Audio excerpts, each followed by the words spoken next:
President Donald Trump's cabinet is a diverse mix of high-profile figures from various industries, ranging from political veterans and businessmen to TV personalities and even a member of the Kennedy family.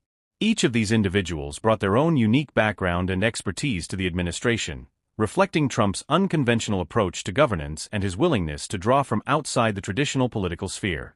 Among the most notable names was Sean Duffy, a former cast member of The Real World, who transitioned into politics with a successful career as a Republican congressman from Wisconsin.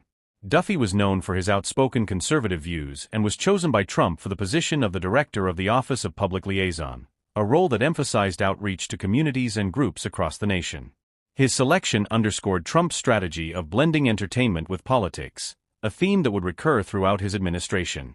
Duffy's political career had already showcased his alignment with Trump on various issues, particularly regarding immigration, trade, and social values, making him a fitting choice for the administration's broader message. Another eye-catching figure in Trump's cabinet was Linda McMahon, a former WWE CEO, who was appointed as the administrator of the Small Business Administration. McMahon's background in professional wrestling and business management positioned her as an unconventional but savvy choice for the role. With her vast experience in managing a multi-million-dollar enterprise, she was tasked with overseeing the needs of small businesses across the country. McMahon's appointment was a clear reflection of Trump's own background in real estate and entertainment and his belief in the value of non-traditional leaders. Not to be overlooked was Robert F. Kennedy Jr., the environmental activist and son of the late Robert F. Kennedy, who was reportedly considered for a position within the administration. Although he never officially joined Trump's cabinet, his potential appointment sparked significant interest. Kennedy, known for his strong advocacy for environmental causes, had a somewhat complex relationship with Trump's policies, particularly those relating to climate change. His role in Trump's circle was emblematic of the president's willingness to engage with a broad spectrum of viewpoints, even those that did not necessarily align with his party's platform. The appointment of Ben Carson, a renowned neurosurgeon, to the position of Secretary of Housing and Urban Development was another example of Trump's unorthodox cabinet selections.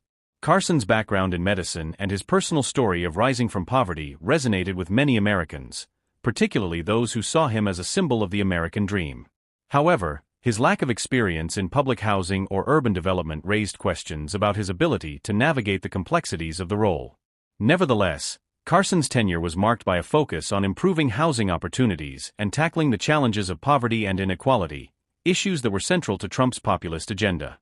Similarly, Rex Tillerson, the former CEO of ExxonMobil, was chosen to lead the State Department. Tillerson's vast experience in international business and diplomacy made him an interesting pick for the role. His relationship with Russia and his close ties to President Vladimir Putin became a point of controversy, but Trump saw in Tillerson a businessman who could handle the intricacies of international relations with a pragmatic, deal-oriented mindset.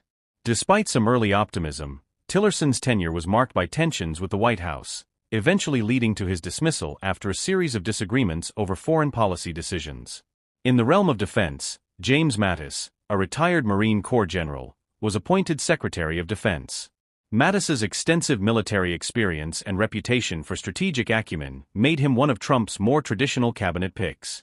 He was respected by both Democrats and Republicans for his no-nonsense approach to military matters and was tasked with overseeing the Pentagon and ensuring the country's defense priorities were met. However, Mattis's eventual departure from the administration was indicative of the challenges Trump faced in retaining cabinet officials who were sometimes at odds with his more isolationist policies. Steve Mnuchin, the former hedge fund manager, was chosen to head the Department of the Treasury. Mnuchin's experience in finance, particularly his work with Goldman Sachs and his role in the film industry as a producer, made him an ideal candidate for managing the nation's economic policies. His tenure was defined by tax cuts, deregulation, and efforts to reshape trade policies. Mnuchin's role as Treasury Secretary also tied into Trump's broader economic strategy, which aimed to prioritize American businesses and renegotiate trade deals. Trump also drew from the world of law and politics, appointing Jeff Sessions, a former senator from Alabama, as Attorney General. Sessions was one of the earliest political supporters of Trump's campaign and was known for his staunch conservative views, particularly on immigration and law enforcement. As Attorney General, Sessions pushed for stricter immigration laws and a tougher stance on crime, but his tenure was marred by controversies, especially over his recusal from the investigation into Russian interference in the 2016 election. His departure from the cabinet was a signal of the ongoing friction between Trump and some of his most loyal allies. The Department of Education was headed by Betsy DeVos, a billionaire philanthropist and school choice advocate, who was tasked with overseeing the nation's education policies. DeVos's selection was met with fierce opposition from educators and unions, who criticized her lack of experience in public education and her strong support for charter schools and voucher programs. Despite the criticism, DeVos remained a steadfast advocate for education reform, pushing for more private sector involvement in schooling and championing policies that sought to reduce the influence of teachers' unions.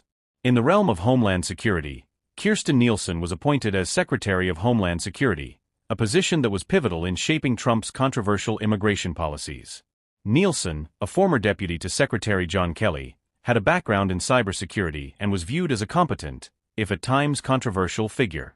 Under her leadership, the Department of Homeland Security implemented some of Trump's most contentious policies, including the zero-tolerance immigration policy that led to the separation of families at the southern border.